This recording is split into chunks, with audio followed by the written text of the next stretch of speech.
Bugün sahada en çok kafa karıştıran ama doğru okunduğunda yönü, mesafeyi ve zamanı aynı anda veren bir dili çözeceğiz arkadaşlar. Yön değiştiren gölge işaretlerinin arkeolojik mantığını, dönemsel bağlamını ve saha uygulamasını anlatıyorum. Güneşin günlük hareketi, taş yüzeyi, ikonografik eşlikler, mevsim düzeltmesi ve telefon destekli ölçüm teknikleriyle pratik bir rehber sunuyorum. Dikkat testleri ve gizli teknik noktalarla hata payını sıfıra düşürüyoruz. Beğeni yapmayı, yorum yapmayı, abone olmayı unutmayın. Bildirimleri mutlaka açın. Çünkü sonraki bölümde rüzgarın gücünü ve gölgenin gizemini birleştiriyoruz arkadaşlar. Hazır mısınız? Değilseniz size tam 5 saniye süre veriyorum.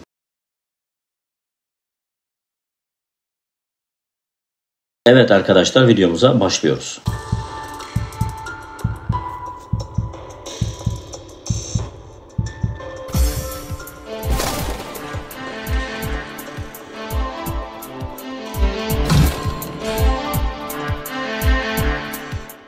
Yön değiştiren gölge işaretleri. Taşın yüzeyindeki ışıkla yol bulma, sahada yön ve mesafe okuma ve birçok önemli kritik bilgiyi sizlerle paylaşıyorum. Arkadaşlar, öncelikle gölge işareti dediğimiz şey taşın üzerindeki o çizgi ya da oyuk değil. Güneşin o çizgiyle kurduğu bir nevi gündelik oyundur. Neden kritik? Cevabı ise çok basit. Çünkü güneş hareket eder ve gölge de hareket eder. Ve bu gölgenin hareketi bize yön ile zamanı aynı anda verir. Saha çalışmalarında aynı taş sabah başka, akşam başka konuşur. Nedeni ise güneşin açısı ve mevsimsel eğimdir arkadaşlar. Büyük resimden başlayıp detayda hangi saat aralıklarında, hangi mevsimde, hangi taş dokusunda ve hangi ikonografik eşliklerle bu gölgeleri okumamız gerektiğini adım adım anlatacağım arkadaşlar. Arada sırada kısa dikkat testleri gelecek. Siz de sahada çektiğiniz gölge fotoğraflarını mutlaka yorumlara bırakın ve birlikte doğrulayalım. Evet arkadaşlar, gölgenin arkeolojik mantığı. Yön değiştiren gölge işareti 3 sütun üzerinde kurulur arkadaşlar. Birinci sütun güneşin yıllık ve günlük hareketi. İkinci sütun taş yüzeyinin eğimi ve oyuklarının yönü.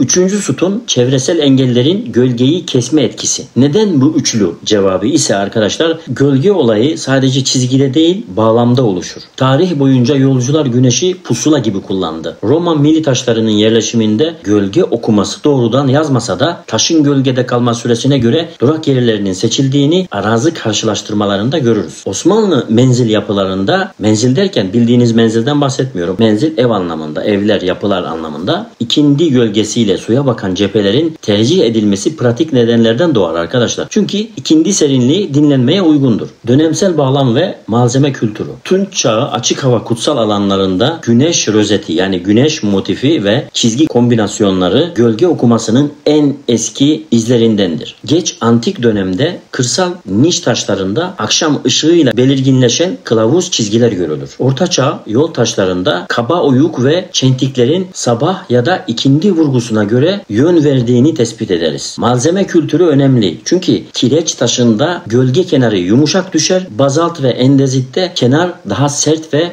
okunaklıdır. Nedeni ise ışığın saçılma davranışıdır arkadaşlar. Granit gibi iri kristalli taşlarda ise çizgi gölgesi kırılır. Bu yüzden ustalar geniş kanaat çizgisi kullanır. İkonografi ile gölgenin birleşmesi. Gölge işareti tek başına nadir konuşur. Bir şeyler anlatır. Genellikle bir eşlik işareti ile bütün anlamı kurmuş olur. Güneş rozeti yani güneş sembolü işareti ile ince yön çizgisi birlikte ise sabah ya da ikindi vurgusu vardır. Terazi simgesinin yanında kısa çentik ritmi varsa gölge ile mesafe saydırılır. Balık işaretinin gölgesi suya doğru kayıyorsa hedef akarsu kıyısında güvenli iniştir. Neden eşlik şart? Cevabı ise tek gölge farklı mevsimde farklı yere düşer. Eşlik işareti bağlamı yani takip eden işaret bağlamı sabitler. Saha pratiğinde o rozeti, o işareti, o sembolü merkezde değil kenara alıp gölgeyi kenar referansına göre okuyan ustaların izini sık görürüz. Nedeni ise merkez kaydırması mevsim sapmasını azaltır. Neden? Gölge yön değiştirir. Gölge her gün doğudan batıya kayar. Ama asıl kritik olan yıl içi güneş değişikliğidir arkadaşlar. Yazın öğlen gölgesi kısadır ama kışın uzundur mesela. Taşın yüzeyi eğimli ise gölge kırılır. Yön değişimi hızlanır. Oyma derinliği arttıkça gölge kenarı belirginleşir. Cevabı ise ışığın geliş açısında yatar. Dar oyuklar sabah ve akşam daha net okuma verir. Düz çizgiler öğleyin civarında silikleşir. Bu yüzden ustalar okuma saatini seçer. Sahada çoğu taş sabah erkenden ve ikindi geç saatte belirir. Saha kurulumu nasıl başlanır? Taşın yanına vardığımızda önce çevre gözlemi yapın arkadaşlar. Ağaç gölgesi var mı? Kaya çıkıntısı gölgeyi kesiyor mu? Zeminin eğimi ne? Sonra taşın yüzeyini temiz ama yıpratmadan fırçalayın. Temizleyin. İnce toz gölge kenarını flulaştırır çünkü. Ardından 2 zaman dilimi belirleyin. Sabah 9 ile 10 arası ve ikindi 4 ile 5 arası diyelim mesela. Nedeni ise bu saatlerde güneş açısı yatay okuma verir çünkü. Gölge yön farkı belirgin olur. Daha belirginleşir. Telefon pusulası ile taşın ana çizgisinin azimutunu not alın. Bir de kısa ölçekli bir mezure ile referans taş ya da çentiye mesafe belirleyin arkadaşlar. Böylece aynı taşın 2 farklı saatte oluşan gölgesini karşılaştıracak veriyi toplarsınız. 3 aşamalı okuma yöntemi diyelim. Birinci aşama çizgi türü sınıflaması. Düz çizgi mi, V oyuk mu, U oyuk mu, noktasal oyuk mu? İkinci aşama eşlik işareti analizi. Rozet, üçgen, terazi, balık, işaret, sembol, haç, çentik ritmi gibi yani. Üçüncü aşama gölge davranışı. Sabah gölgesi hangi yöne uzuyor?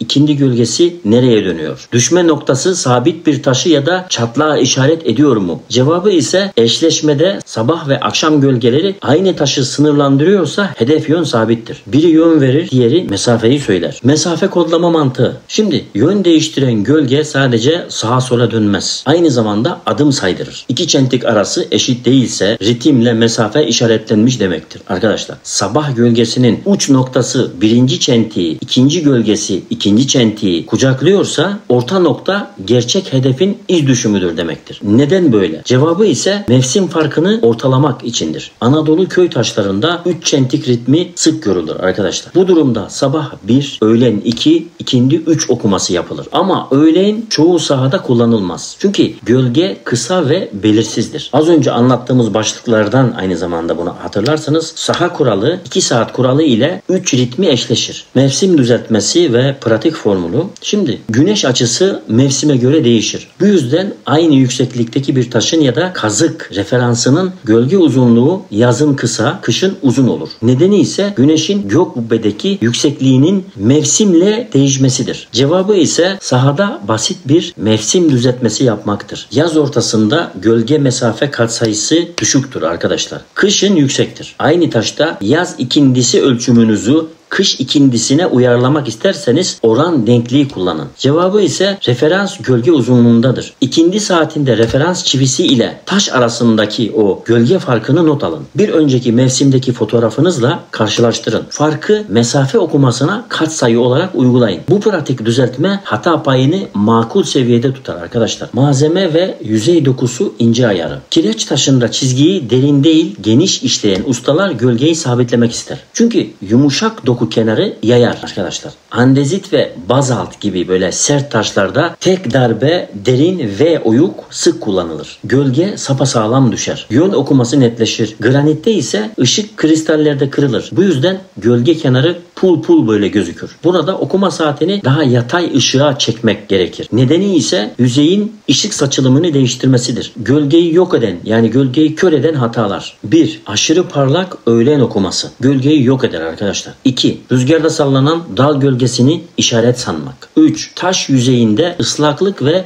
yosunun gölgeyi koyulaştırmasına kanmak, aldanmak. 4. Telefon pusulasının yakın metalden sapmasını doğru okumak, doğru bilmek. Ona doğru demek. 5. Tek seferlik okuma ile hüküm vermek, bir karar vermek, araştırmadan. Cevabı ise arkadaşlar disiplin. Aynı taşı en az 2 gün, 2 saat diliminde görmeden karar vermeyin. Dediklerimi iyi dinleyin. Ne demek istediğimi anlayacaksınız arkadaşlar. Arşiv ve örnekler diyelim. Şimdi arkadaşlar Roma yol omuzlarında bulunan mil taşı kümelerinde sabah ışığında belirginleşen kılavuz çizgilere dair saha raporları yerel müze envanterinde not düşürmüştür. Şimdi Osmanlı şerriye sicillerinde yol ayrımı taşlarının yer değiştirmesi tartışmalarında ikindi gölgesinin köy sınırı olarak kullanıldığı kayıtlar da vardır arkadaşlar. Karadeniz iç hatlarında tarlalar arasında tek kaya üzerindeki 3 çentik ve rozet yani sembol işaret kombinasyonlarının ikindi yönünü işaret ettiğini köy kayıtları doğrular. Nedeni ise tarla işlerinde ikindi gölgesi çalışmaya mola zamanını ve dönüş yönünü belirler. Tılsım ve koruma dili diyelim. Arkadaşlar şimdi gölge işareti ile küçük tılsım taşı taşı sıkça yan yanadır. Neden?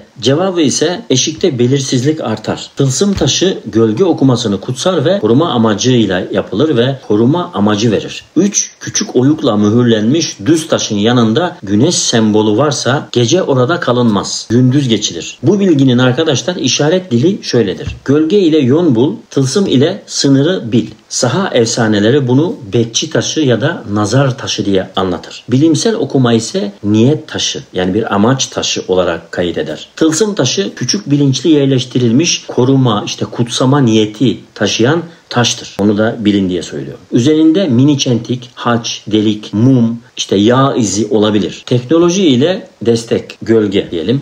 Hepimizin akıllı telefonları var. Akıllı telefonla bile çok sağlam gölge verisi toplanır. Zaman damgalı fotoğraf, azimut ölçümü, eğim uygulaması ile taş yüzeyi eğimini derece olarak yazın. Aynı noktada kısa süreli timelapse çekerek arkadaşlar gölgenin saat başına dönüş açısını görün. Lidar ve gölge rölyef katmanlarıyla arazinin mikro kıvrımlarını okuyup gölge kesen çıkıntıları haritaya işleyin. Not edin, kaydedin. Neden teknoloji? Dediğimiz zaman cevabı ise hatayı azaltmak tabii ki arkadaşlar. Veriyi paylaşılır hale getirince araştırma somuttan yürür. Demek istediğimi anlıyor musun? Bu arada azimut ölçümü nedir? Kısaca ondan da bahsedeyim çünkü video içinde bahsediyoruz. Bilmeyenlerimiz olabilir. Bulunduğun yerden bir noktaya bakıp o yönün kuzeye göre açısını derece cinsinden belirlemektir. Kısaca öyle söyleyebilirim yani. Saha protokolü. Biraz da ondan bahsedelim. Şimdi adım adım yol haritası arkadaşlar. 1. Yaklaş ve çevreyi temiz gözle gör. 2. Taş ve işaret sınıflaması yap. 3. Sabah ve ikindi saatinde ölçüm planı hazırla. 4.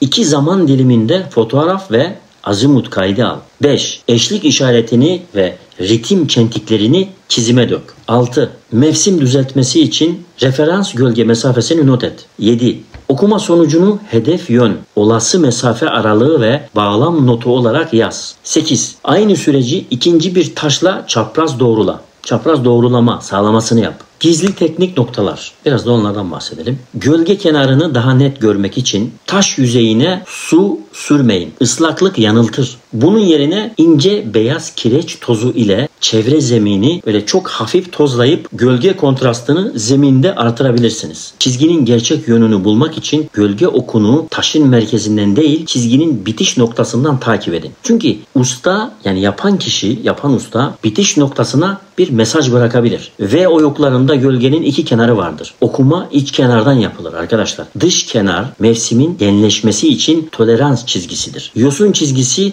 gölge alışkanlığını gösterir. Yani devamlı gölgenin olduğu o yönü göstermiş olur. Onu demek istiyorum. Kuzey cephe daha uzun süre nemli kalır. Bu yüzden kuzeye bakan yüzlerde gölge daha koyu görünür. Yanılmayın. Yönü pusula ile teyit edin arkadaşlar. Bir de şundan bahsedelim. Neden gölge işareti define anlatılarında bu kadar sık geçer? Çünkü arkadaşlar hareketli bir işaret beklentiyi diri tutar. Gölge sürekli değiştiği için anlatıda yer tutar. Arkeolojik gerçeklikte ise gölge işareti daha çok yön bulma ve sınır belirleme işini görür. Uzun süreli saklama için tek başına kullanılmaz. Nedeni ise arkadaşlar onu da söyleyeyim. Mevsim ve saat bağımlılığıdır. Saklama mantığı sabit referans sever. Gölge ise hareketlidir. Bu yüzden efsane ile anlatıyla bir konuşmalarla bilim arasındaki köprü şu cümledir. Gölge işareti yön açar, hedefi sabitleyen ikinci işaret bağlamı kurar. Bunu iyi anlayın, iyi aklınızda tutun.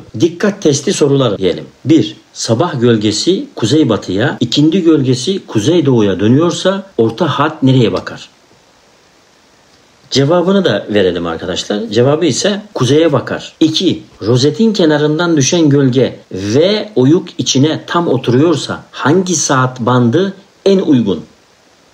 Cevabı ise arkadaşlar erken ikindi. Üçüncüsü 3 çentik ritminde sabah birinci, ikindi üçüncü çentiğe düşen gölge neyi söyler bize? Biraz şöyle zaman veriyorum size.